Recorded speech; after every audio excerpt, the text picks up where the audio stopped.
Good evening, everyone, and thank you for joining us. Welcome to Ironwood Wealth Management's Market Insight webinar for Q3 17. My name is Nick Basso, and I am a portfolio administrator in Ironwood's Asset Management Division. And tonight, it's my pleasure to introduce our featured presenter, our Chief Investment Officer here at Ironwood, Mr. Sean Rogers. Sean is a charter holder of the Financial Analyst designation, and he also serves as Ironwood's primary investment strategist.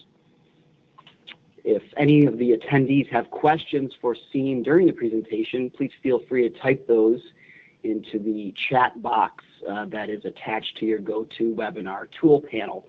I will be busy compiling these questions, and we will do our best to address all of them at the end of the presentation. And now, without further delay, please join me in welcoming Sean to lead this evening's presentation. Sean, please take it away. Thanks, Nick. And as always, thanks to everybody for joining the call for our Ironwood Quarterly Market Insight. We enjoy presenting these to you and hope that you find these very informative. I especially enjoy doing these when the markets are at all-time highs. Makes our job just a little easier. Although during times like these, we also need to make sure that we aren't lulled to sleep by the good times.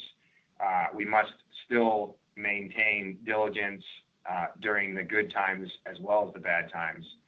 And while markets are at all-time highs, is really where it's paramount to make sure that we are in the appropriate portfolio, because it's not a matter of if, it's a matter of when the next downturn comes, and we want to make sure that that our risk tolerance and our objectives all line up with the portfolio that we have. So even when the next downturn does come, your portfolio is going to be able to still hit its objectives. So with that, I'll go ahead and we'll touch on the same things that we touch on each presentation here. Let me just get my slides to move. There we go. We've got our disclosures here. All right, topics to cover. Global expansion continues, and it actually starts to pick up, although even with the U.S. Slowing a tiny bit. We'll talk about that. Central banks and interest rates. Fed came out, talked about reducing the balance sheet. I want to spend a pretty good amount of time talking about that today. Earnings, as always, very important. Oil markets and the U.S. dollar, spend just a tad bit on that. And then stick to fundamentals of a prudent portfolio, and then finally let history teach us a lesson. So the global expansion picking up. Here's that heat chart that I always bring up, and once again, the dark green means picking up, ramping up. The yellow is kind of caution, and the red is not so good. So you can see here, since really the beginning of since the beginning of 2017, we see a lot of picking up in green, and in the Eurozone especially, in Australia. In really developed markets, minus the U.S. The U.S. is actually slowing down just a little bit, and if we look at some of the other indicators for the U.S. in particular, you will notice that there's a little bit of choppiness in the data. We'll go through that here in a bit. Actually, right now, the U.S. economy. The 10-year Treasury at the end of the quarter was at 2.31%, just a bit lower as of today. It's right around 2.24%. ISM manufacturing for June was 57.8. In July, 56.3. So once again, a little bit of slower numbers. Nothing to be concerned about. Still, numbers above 50 are meaning that we're expanding. And if we look at the more important ISM number, the non-manufacturing number, we came in at 57.4 in July, which is still a little bit lighter than previous months, but we've had 95 straight months of expansion in that all-important ISM non-manufacturing number. Jobs, on the other hand, look very, very positive. The U.S. is really in a tight labor market. The last jobs report in June, we had 222,000 jobs created. The unemployment rate ticked slightly up from 4.3 to 4.4%. That's not uncommon at times when you have a really good jobs number to have the unemployment rate tick up a little bit. It's a more volatile measure, and you have people joining the search for a job at those times. If we look at the 3-month average, we're almost at 200,000 jobs a month. We're at 194,000, which is very strong. We need much less than that to keep pace with population growth. So the U.S. job market is doing very well. If we look at the JOLTS report, we've got 6 million jobs that are open. That's the highest number since 2000, the year 2000. Continuing claims have been under 2 million, which is also a very positive number. So employment in the U.S., we have a very tight employment market and employment picture, and we believe that that's going to start to push wages up, which could be inflationary, which we'll talk about here in a little bit too. Real GDP for Q2 was much higher than Q1. There was one big reason for that, and we'll talk about that as well here a little bit later.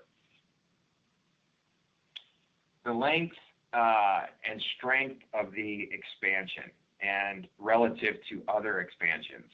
So I've talked about this in other presentations, and I don't want to spend a ton of time here, but there are a lot of folks who are just saying this is just becoming a very long expansion, and we're due for either a pullback in the markets or a recession or both.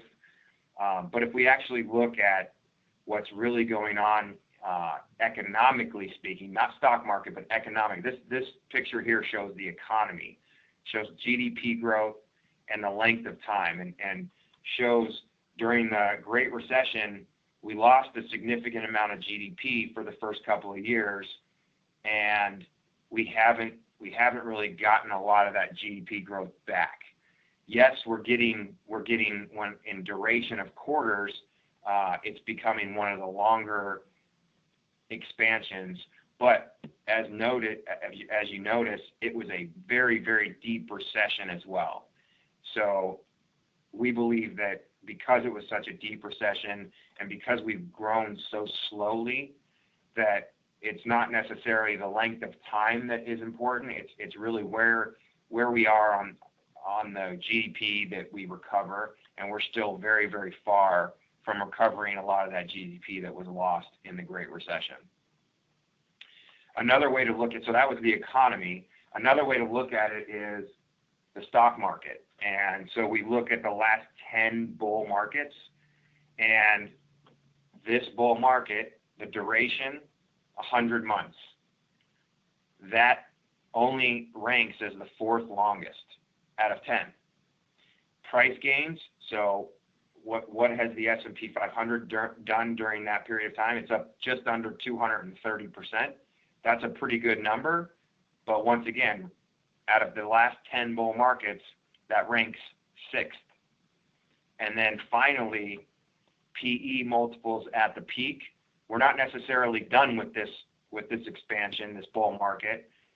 So we don't know if this is going to be the final number, any of these numbers. That's why we have these asterisks here. But 20.8 still only ranks 4th.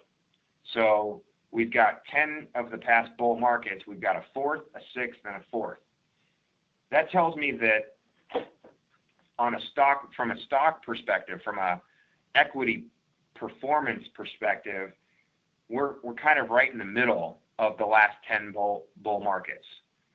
So yes, it seems like this bull market has been going on a long time. It has, but that's par for the course during bull markets.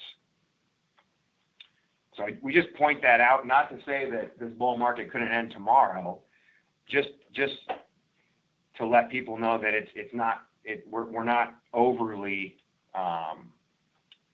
extended here on as far as equities are concerned. Now, what's really important to us, one of the things, we can look at price movements of the markets and returns and these things, but really what we like to focus on to let us know if valuations are getting, or if stock prices are getting stretched or not, we like to look at valuation metrics. So here are 6 different valuation metrics, and we can see the latest and the 25-year average. So this is looking at the domestic market, in particular the S&P 500.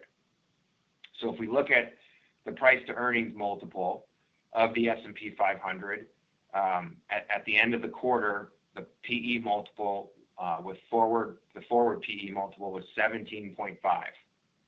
The 25-year average, 16. So we're a little bit overvalued if you were to look at the forward-looking PE. About half of a standard deviation overvalued. If we were to look at the Case-Shiller PE, it's at 30.1. Its 25-year average is 26.2. So once again, about just a little over half of a standard deviation above.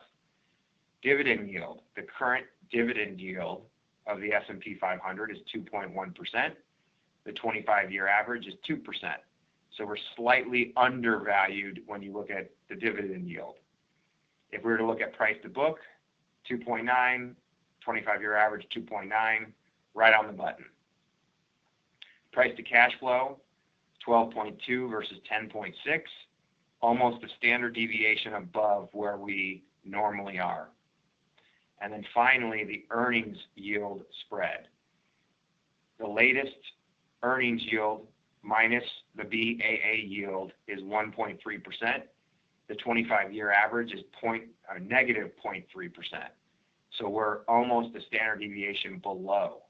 Now this one here is really showing more the interest rate environment that we're in. If we were to look at these top 5 here and we were to say, okay, in a low interest rate environment, if we were to not even know what the valuation metrics are, but we were just having a conversation about valuation metrics, the lower interest rates are, the higher valuation metrics can be. You can make an argument that in this low interest rate environment, we would expect valuation metrics to be higher than normal. So when we look at all of these together, we say, okay, the S&P 500, it's definitely not cheap. I wouldn't say that it's expensive.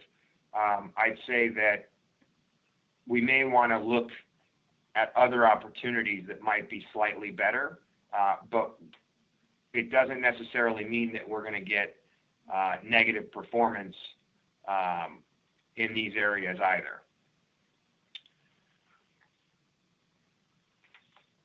Multiples, and so PE multiples and how they correlate with confidence.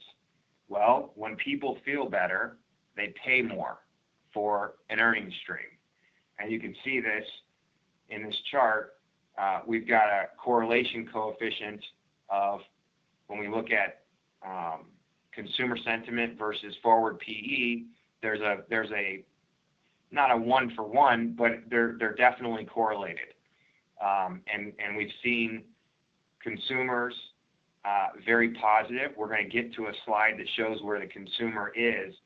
And during a period of time where the consumer's feeling pretty good, we're going to have higher PE multiples, all else equal. Unemployment and wages, like I talked about before, we've got a real tight labor market. Unemployment rate at 4.4% as of June. This is through May. Spiked up just a tiny bit in June. Tomorrow we have another report, so we'll find out what the new measure is. Wage growth has been about 2.5% for a while. If we look at a different, which is a little perplexing, we would think that with this tight of a labor market, we'd see that go closer to 3%, maybe even above 3%. But if we look at how the Atlanta Fed calculates wage growth, they exclude workers that have been added within the last 12 months. So new workers, they just exclude them to see the less transitionary employment growth. And when you take out the workers who have been added to the labor force over the last year, instead of a 2.5% wage growth, you actually get a closer to 3.5% wage growth.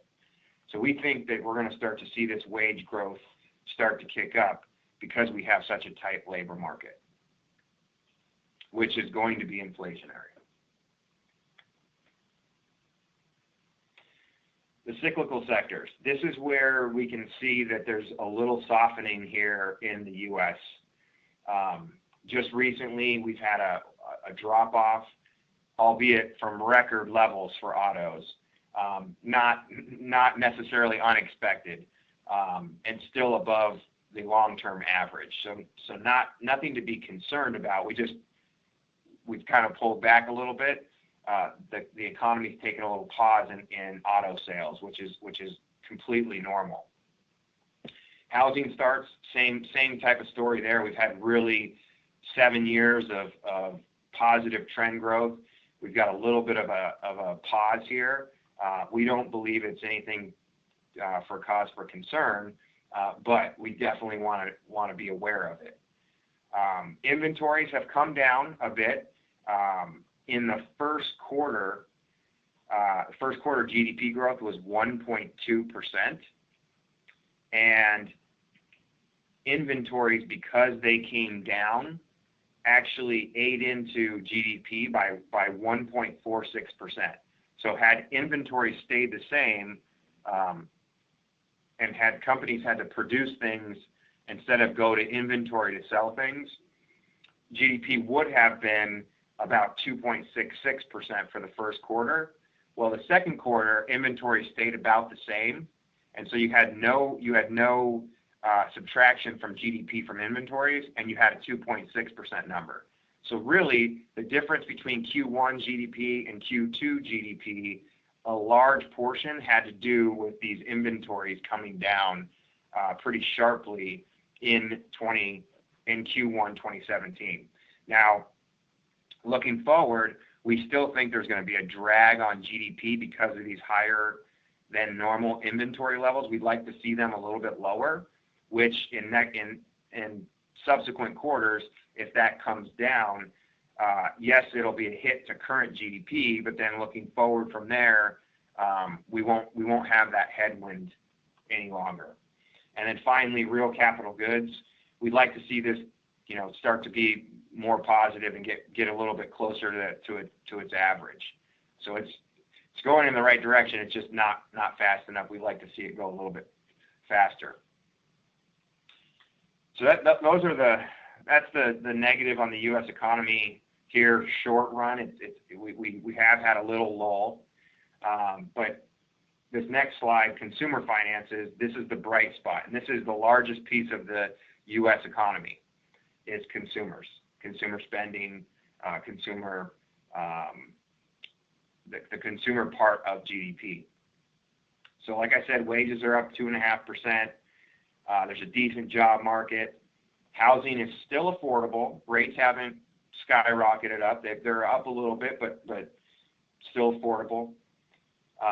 Gasoline prices are still fairly low, with $50 a barrel crude oil.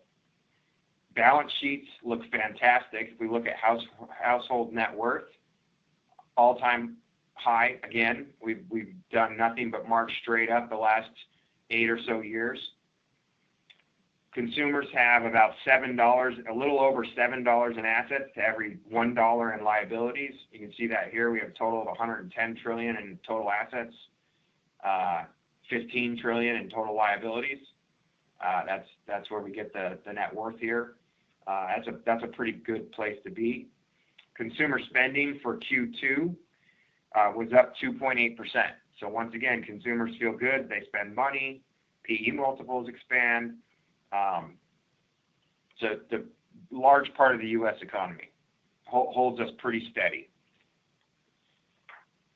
International. So that was all about the U.S. And as I said, if we look at the global economy, U.S. and international, we noticed that the global economy is picking up. Well, if the U.S. is in a little bit of a soft patch, still doing okay, but in a little bit of a soft patch, that means international has to be doing pretty well.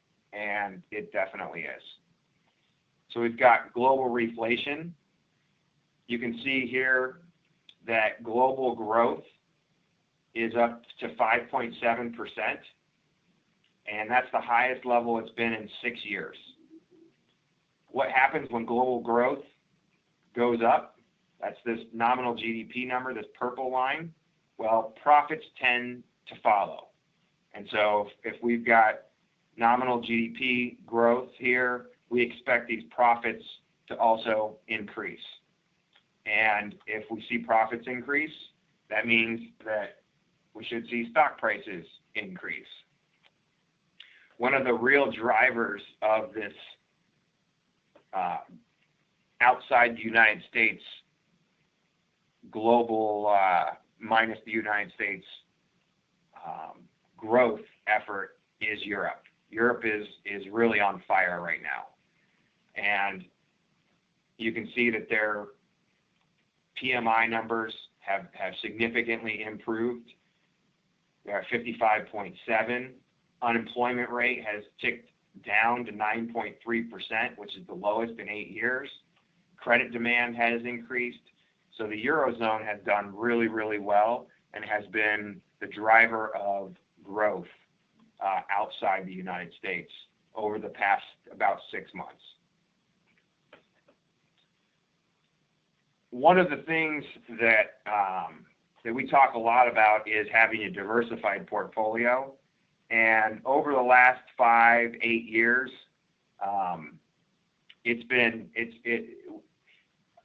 the S&P 500 has been the place to be. Everybody wants to be in the S&P 500, and it's because it's done very, very well over the last, call it 8 years. We want to make sure that we have a diversified portfolio because we never know which area, international or domestic, is going to have outperformance. This chart, I thought, was perfect for this, especially as we see this transition to international and emerging markets in 2017 being outperformers versus the domestic. We've been saying that international and emerging markets have looked positive and attractive. We've been saying that for a couple of years now. This chart just shows in past history, we've had, here's a developed markets not including the U.S. index and then a U.S. index. And we have a couple of years where outside the United States, it had an 80% outperformance versus the United States. Then for the next 3 years, the United States outperformed international by 28, and then international by 90, U.S. by 50, international by 375. If you didn't have international in your portfolio during that period, you probably were a little upset. Followed by 99% outperformance by S&P. You kind of see the pattern here. International, domestic, international, domestic, international, domestic, international, domestic, international, domestic. Thus far in 2017, developed markets are up 14.2% as of the end of the quarter. S&P was up 9.3%, so just about 5% outperformance in 2017. It could be a start to one of these international runs. So it's very important to have international inside of the portfolio. Here's just another slide to show this. So we've got the recession here. You can see the S&P 500 up 258%. The all country world index minus the S&P is only up 106.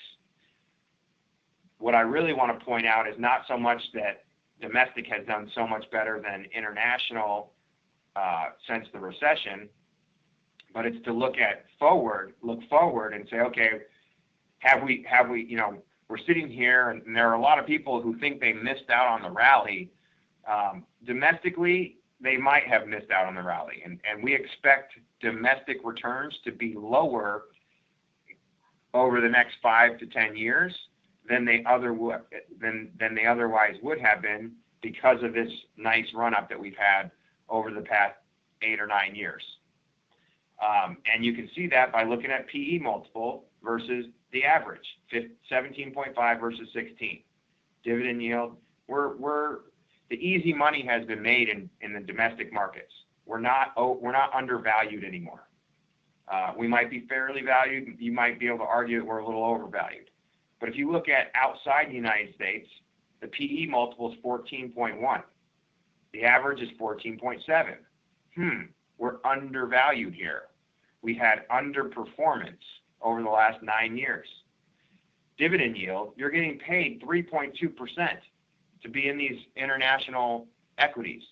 That's a lot better than the domestic dividend yield. And oh, by the way, it's better than its 20-year average as well. So these are some of the reasons that we're very optimistic about outside the United States equity growth. Okay, I'm going to move to central banks and interest rates. And I'm going to spend a little bit of time here because there's been a little bit of a shift that we haven't talked about, and I'd like to spend some time talking about really the Fed's balance sheet. So it's been a 37-year bull market for bonds. You basically have had decreasing interest rates when, if we go back to Finance 101, if interest rates decrease, bond prices increase. And so you can see that the last 37 years, other than some intermittent spikes up, you've really had a bull market in bonds from 16% interest rates all the way to 2% interest rates. In fact, even lower than that for a few times during the past 5 years. So that's kind of where we're coming from. We're at very low levels of interest rates. We were at negative yields. That the real yield is at 0.57. It's a very low rate compared to history. We want to be aware of where we're at in relation to where history is. Then we want to look at, okay, how did we get here? Well, in 2008, we had the bad recession. In December, we started this thing called QE1, quantitative easing. The Fed started to print money and buy bonds, specifically treasuries and mortgage-backed securities. So they bought a bunch of bonds. QE1 ended, and the stock market didn't do so hot. And so the patient was still on life support, and so the Fed said, okay, we're going to do another round of this QE stuff. Started QE, the markets did well. We ended QE2 in 2011. Once again, global markets, the patient was not sustainable, and we needed to do QE3, which we began in September. And we've basically been going until they started to taper, which was right around the end of 2013, the beginning of 2014, where they started to slow the amount of purchases. And then in October 2014, we went from a balance sheet of about $1 trillion to a balance sheet of $4.5 trillion. We increased the Fed's balance sheet by $3.5 trillion. Now, the Fed has announced that they're going to start to sell those bonds and shrink their balance sheet. Okay, so do the exact opposite of what we've been doing over the last since the recession. Okay, the Fed has actually announced that they're going to start selling $10 billion of mortgage-backed securities and treasuries per month, starting in October of this year. So 10 million in October, 10 million in November, 10 billion in December. In Q1 2018, they're going to bump that number up to 20 billion per month. In Q2 of 2018, they're going to bump it up to 30 billion per month. Q3 of 2018, 40 billion per month. And finally, they're going to finish the fourth quarter of 2018 at 50 billion per month, and they're going to continue at 50 billion. At least that's the plan. That's kind of what they're getting the markets ready for this. Okay, so if they stick to that plan, in 2017 that'll be a $30 billion reduction in the balance sheet. Not a big deal. That's not a big deal at all. However, 2018 that'll be 420 billion reduction in their balance sheet, and then 2019 it'll be $600 billion, in 2020 $600 billion.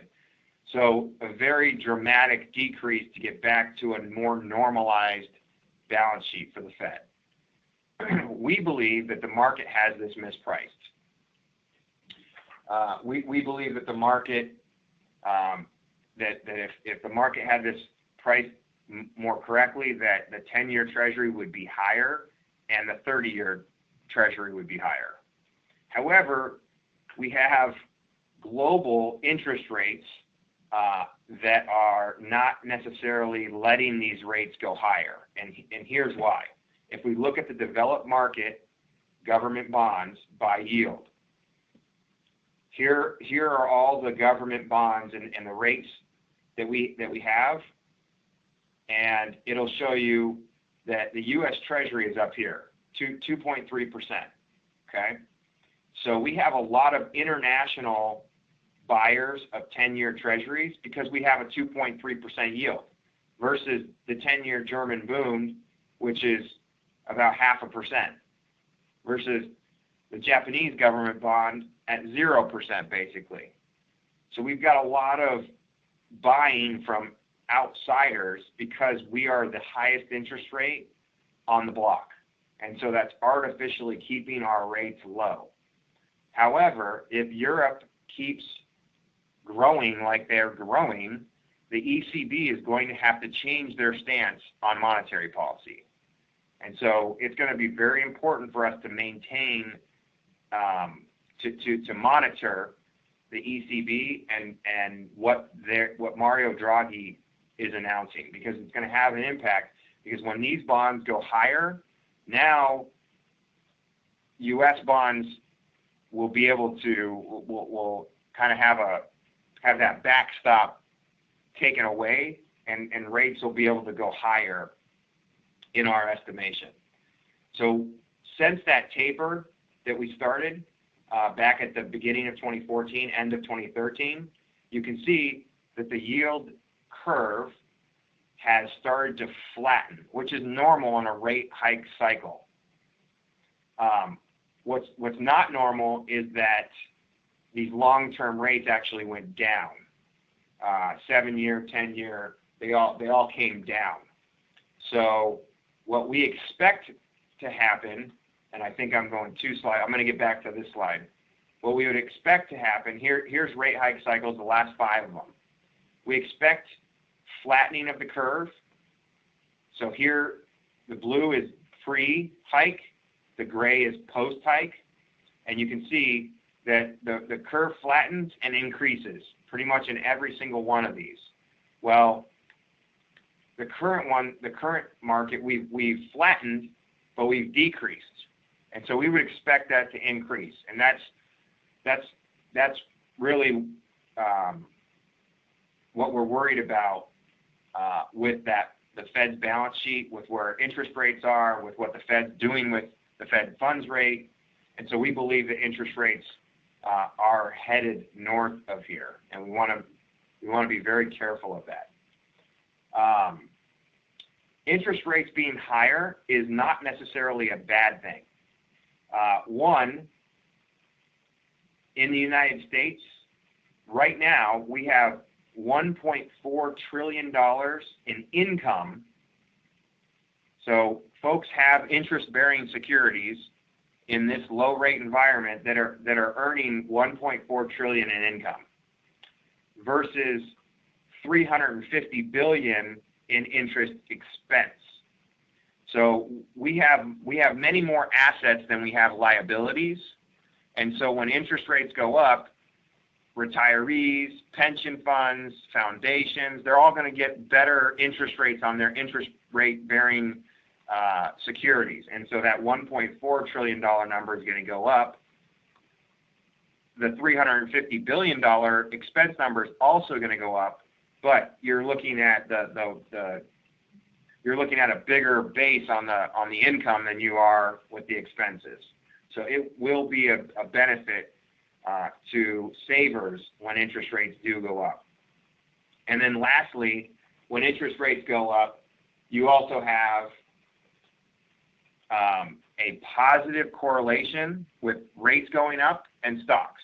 So if rates are low, 2.3%, let's say, current rates, until rates get to 5%, 5% has been, historically speaking, the magic number. When the 10-year Treasury goes above 5%, that's when rate increases now are negatively correlated with stock prices. So up until 5%, interest rates go up, stocks go up. Once we get to 5%, if interest rates continue to go past 5%, now we have interest rates go up, stock prices go down. So right now, when we're at 2.3%, interest rate increases in our estimate, unless they happen overnight, unless they happen real quick, which is possible, we believe that the equity market will do positive with a more controlled increase in interest rates. If interest rates spike up, then volatility is probably going to go up, and stocks probably won't do great in that environment, but they probably won't do horrible either. Your bonds definitely will take it on the chin if interest rates spike up. And so here's the disconnect in the markets in our estimation. Here, the blue is where the Fed thinks interest rates will be, and the brown is where the market thinks interest rates will be. So there's a 1.3% interest rate disconnect from where the Fed thinks interest rates will be in 2019 versus where the market thinks. And if the Fed is correct, then interest rates are going to spike up because the market is not pricing for that right now. If the market is right, well, then the Fed's going to have to act a lot slower than they think they're going to have to act, which with the reduction in the balance sheet, I don't necessarily think is a good bet. I'd be betting on interest rates going higher than what the market is currently implying. Alan Greenspan came out 2 days ago and stated that stock prices were justified at these levels. However, bonds are in a bubble, according to him, and he thinks that we're headed for stagflation. And he said that this would be bad for all assets. Now, I don't agree with his stagflation concerns, not to that level, but it definitely is a possibility. I think it's a low possibility, but it's a possibility, and we want to make sure that, once again, I go back to prudent portfolios. We've got all these asset classes in your portfolio, and they're all there for a reason. And so one of the things that we've done in portfolios is we've lowered the duration of our clients' bond exposure so that if interest rates do go up, our bond portfolios will not take it on the chin as much. Just to show you an example of this, let's look at this. This chart shows a bunch of bonds, the 2-year Treasury all the way to the 30-year Treasury, convertibles, floating rate, high yield, mortgage-backed securities, the U.S. Ag, investment-grade corporates, and municipal bonds. And it shows if we have a 1% rise in interest rates, what will your price return be? What will your total return be? So instead of going through all of these, let's just pick the U.S. aggregate. Okay, the U.S. aggregate is just a bundle of all these bonds put together, and many folks use this as a bond indicator, as a bond index benchmark. So it's a big one. If 12 months from now, the 10-year Treasury goes from 2.3 where it currently is to 3.3, so a 1% increase, the U.S. aggregate will lose 5.9% on its price. So if the U.S. aggregate, let's say, has a price of $100, then it's going to be worth $94, give or take, down 6%. But you're also going to get income from that bond and holding it over the next 12 months. If we go over to the broad market here, we can see that the yield, the current yield as of the end of the quarter, 2.5%. Call it 2.6%, 2.5%. So if you hold this bond for a year, you're going to earn 2.5%. So you take 2.5% away from your 5.9, and you get 3.4%.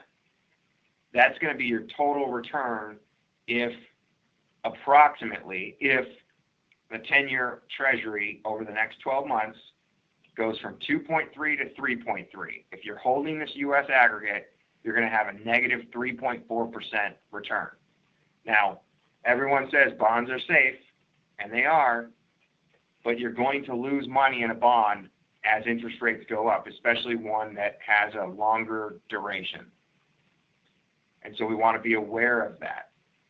We definitely don't want to be long on the curve. If we had a bunch of 30-year Treasuries, you can see that price movement is not down 6%, it's down almost 18%. Yes, we're getting a higher return for locking our money up for 30 years, but it's not worth it in this environment, especially if we think interest rates are going up.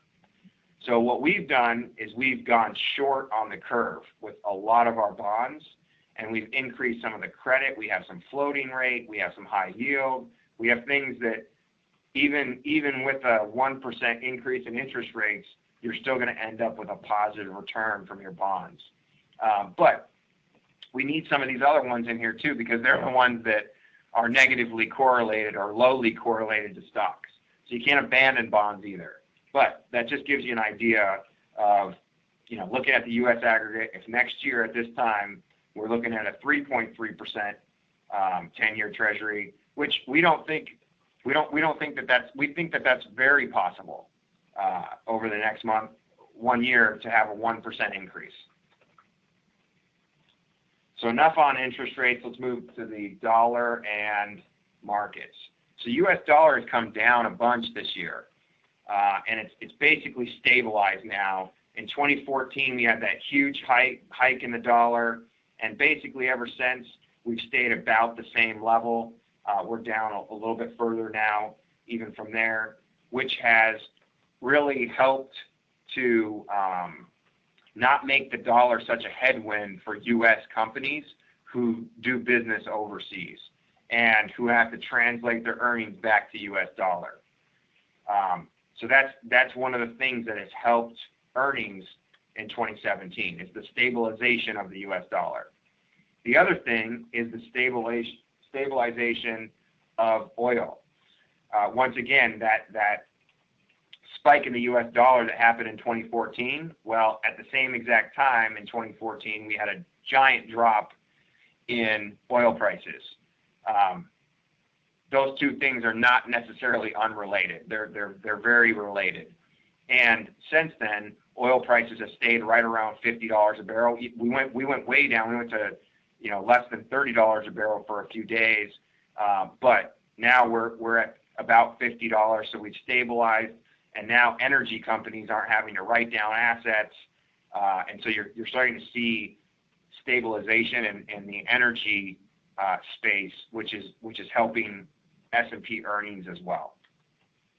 And that's shown right here, the U.S. dollar and energy, and you can see Q2 2017 and how it's had a positive almost 4% earnings in Q2 2017, and then the energy sector has added, in the first quarter, it added $1.17 per share to the S&P 500, where in 2015 and 2016 it was taking from earnings. And once again, same with 2016 for the dollar, it was taking from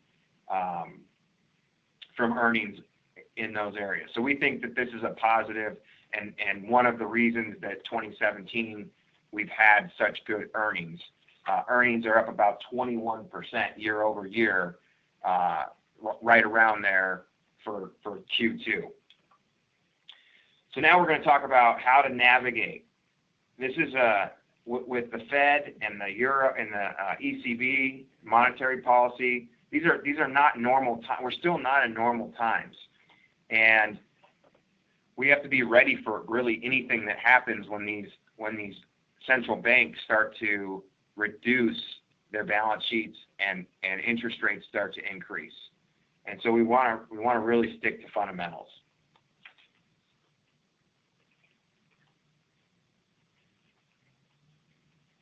One of the things that we always look at is our cash on the sidelines and what it's paying us. And really, since the recession, interest rates have come down.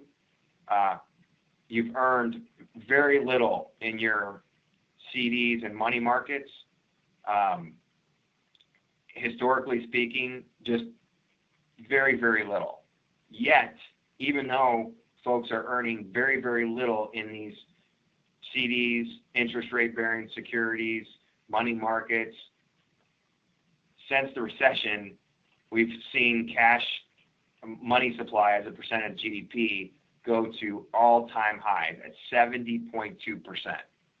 That is just a huge number compared to history. So you're not getting paid anything, yet people want to be in cash.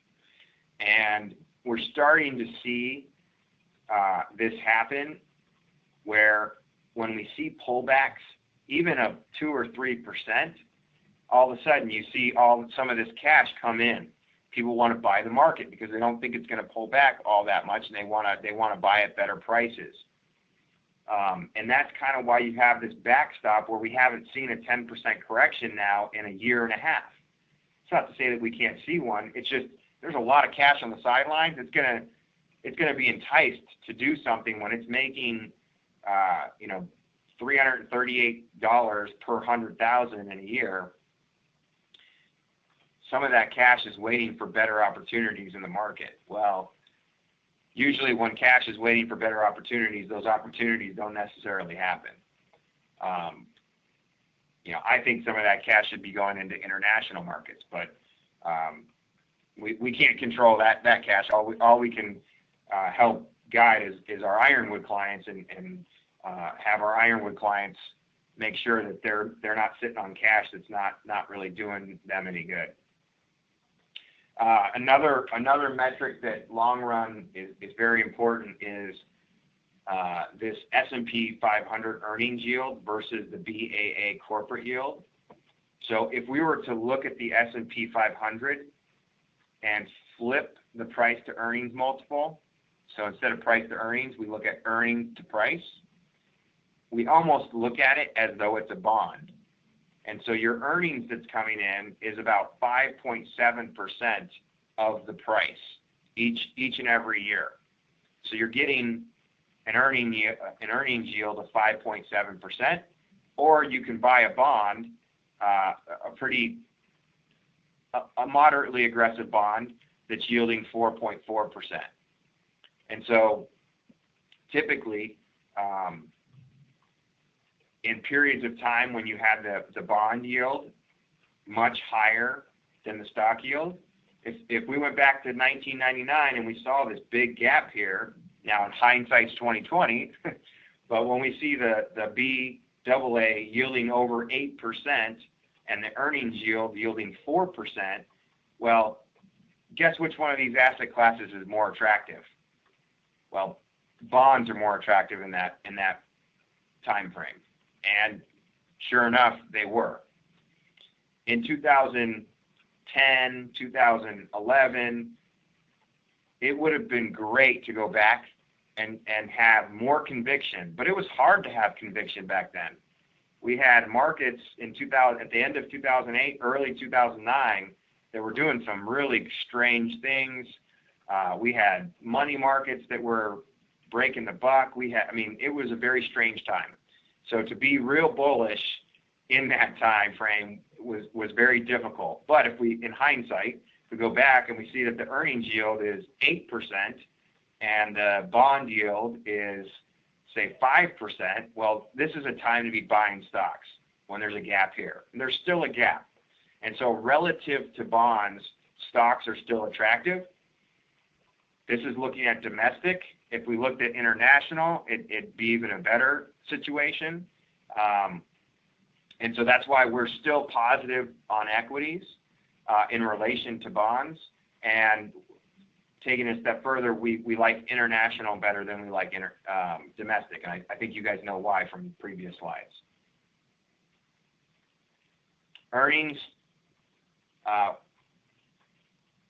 the current Q2 earnings are on pace for about $31 per share, which, like I said earlier, is about a 21% year-over-year increase.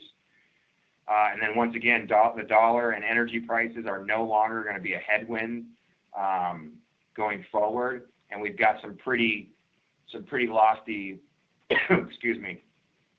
earnings estimates for the remainder of 2017 and early 2018.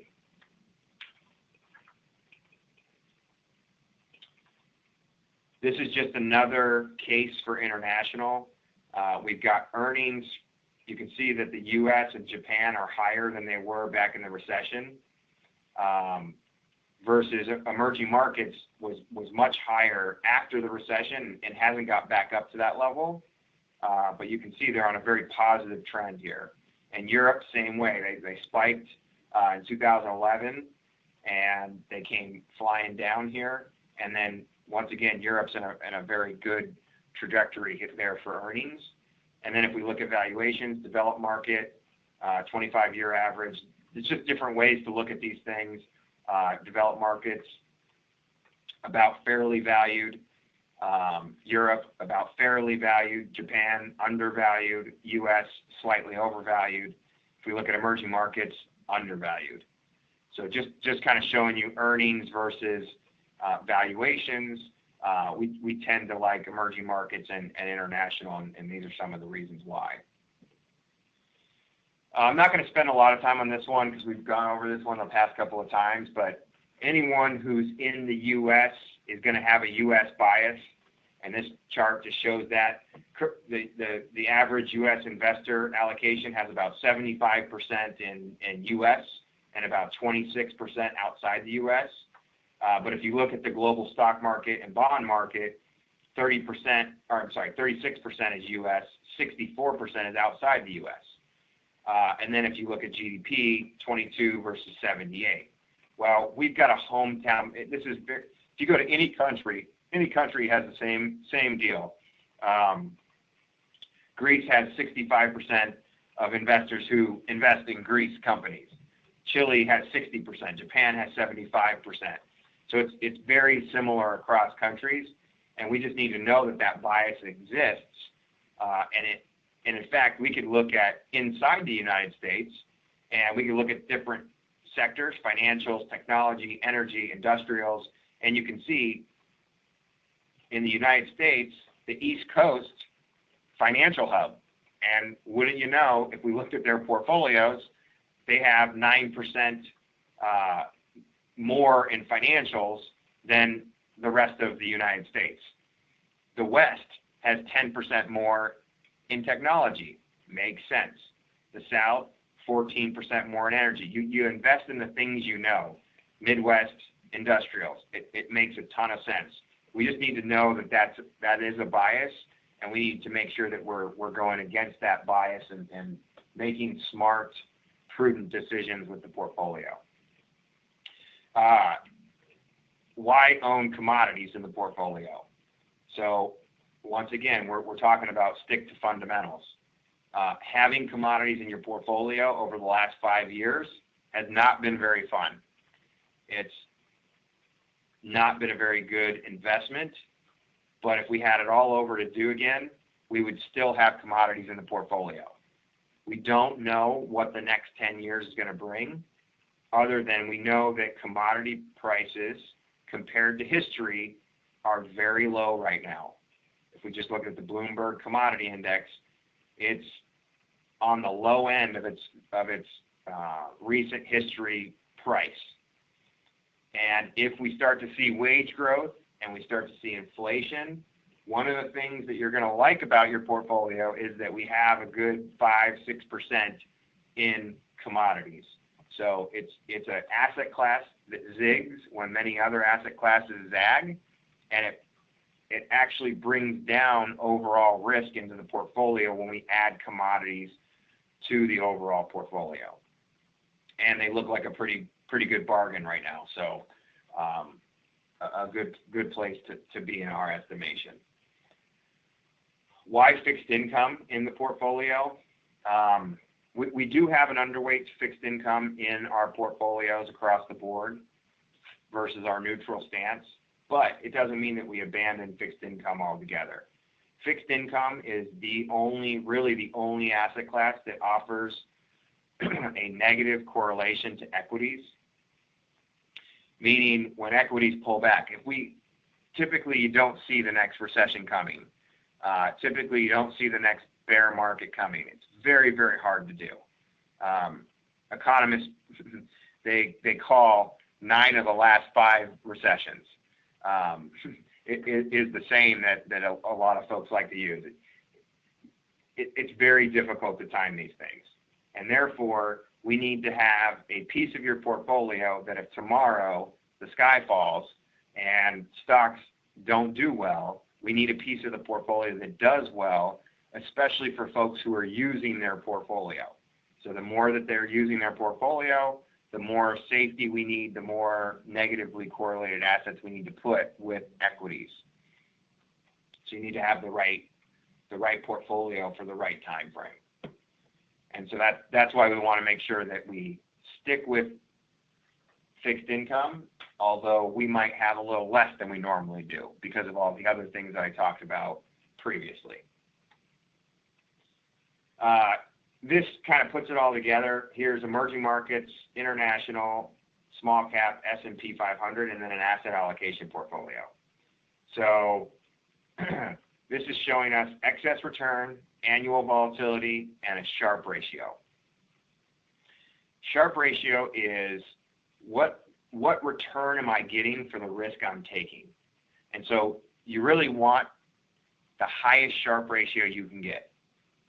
And if we look at any of these asset classes over the last 20 years, you can see that, okay, emerging markets, we took a lot of risk.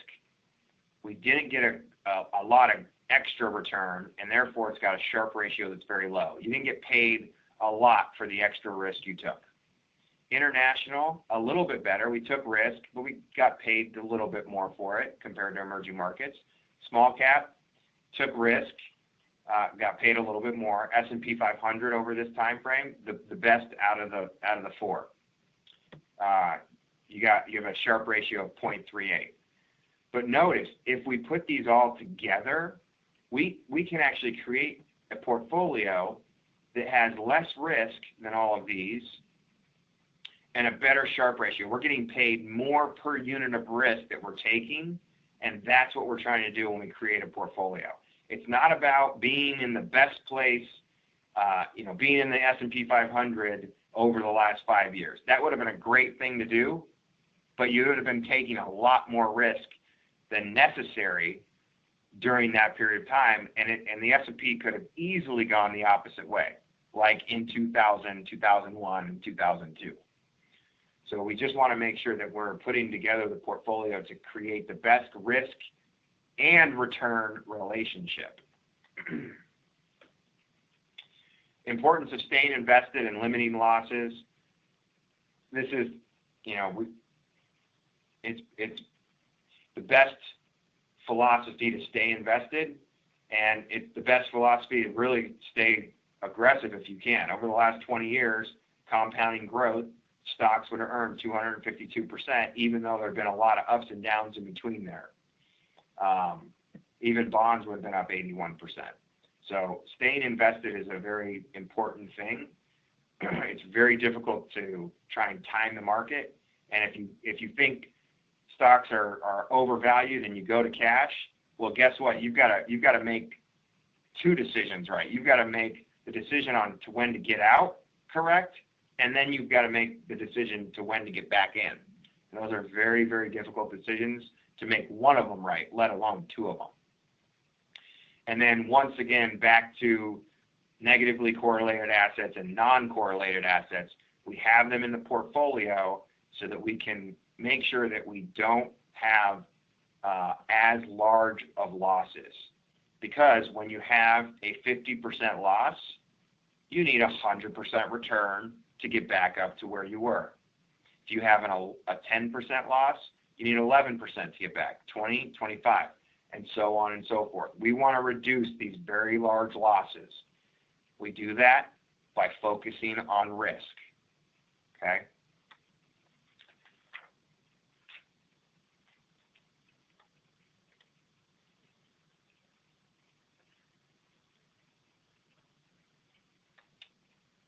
There it goes.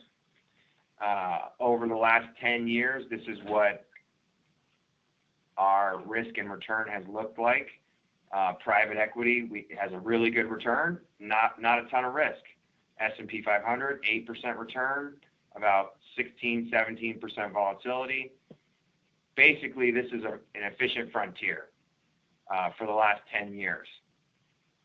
And so if we were to build a portfolio of all of these things together, we're hoping to get something that's less risky and a higher return, all else equal, and try and push us as far left and up on this efficient frontier as possible.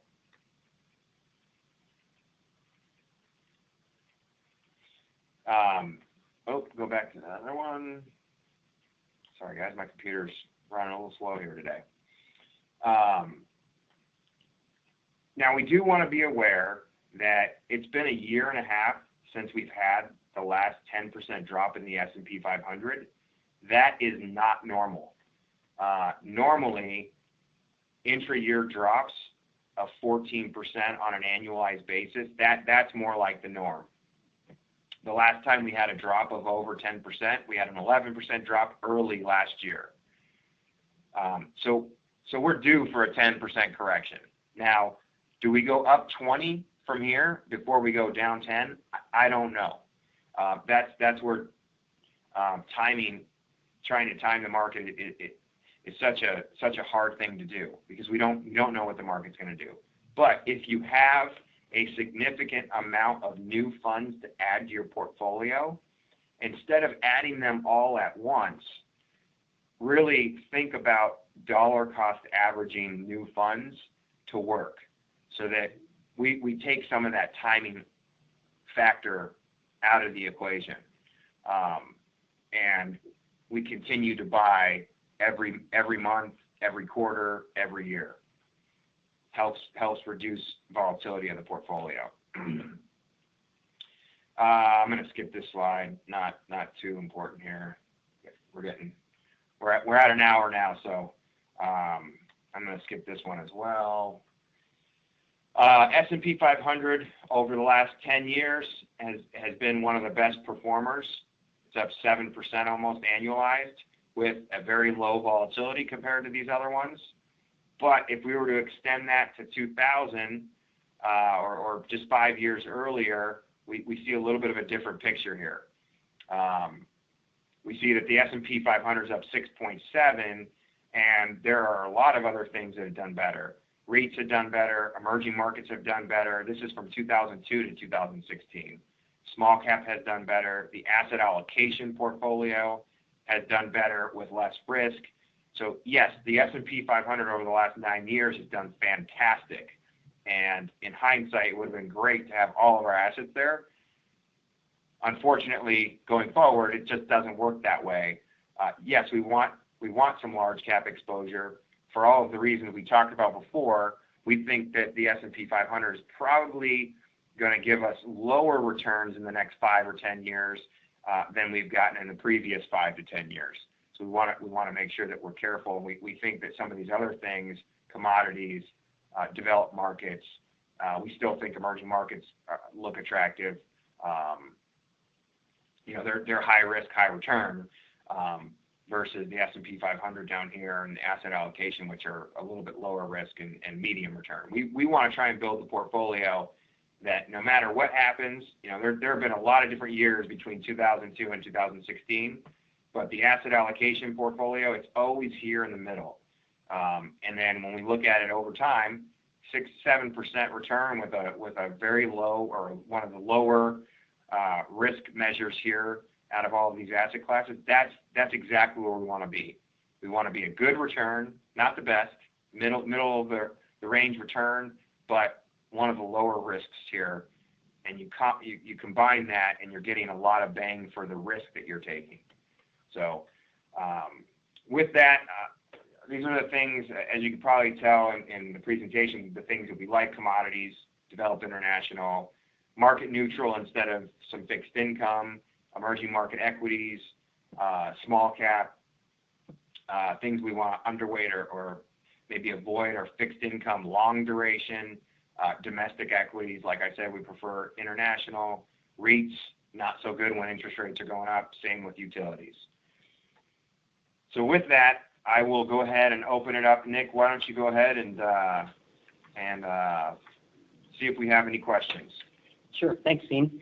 Hey, as Sean was mentioning, now is the time to type your questions into the GoToWebinar tool panel.